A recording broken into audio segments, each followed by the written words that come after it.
So what? It's possible to be a decent person without divine intervention, but my sense is that it is not possible to be a really good person without divine intervention. What do I mean by that? I mean, particularly, like, people get upset about the rules that religions put up, and they're like, wow, that's really restrictive. Like, that's not fair. That's too hard. People can't do that. And I want to just kind of say that is accurate. Like, it is not possible.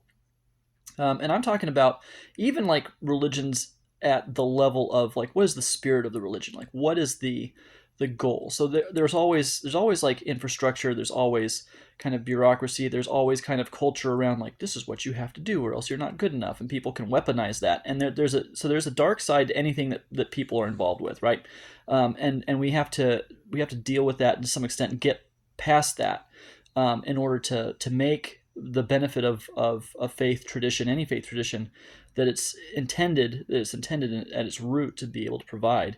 We have to get past the people element of it. But even in the spirit of the thing, like, to do and become what religions encourage us to do and become, you can't do that by yourself. It's actually impossible. And that brings in like the problem of faith, like the ultimate underlying problem of faith, and that is, we each of us have to get to a place where we can trust God to take our lives and our characters, right? What we're about, what we want to be doing, and trust Him to take that in a different direction. We can't do it by ourselves.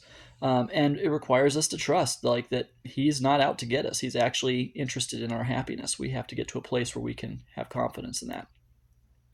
And I think, again, circling back, like, the implication of that is to be the thing that the religions are pointing us to. You don't get there by willpower. You get there by, I like the way the Muslims say it, like, it's submission. You get there by saying, okay, God wants me to be happy. He wants me to have a life that's purposeful and that has a story that's worth telling. And there's going to, like, we're living in the real world. That means there will be pain, but that pain will mean something in the end if I go with Him, as opposed to just being meaningless suffering. And yeah, I think there's a lot to that.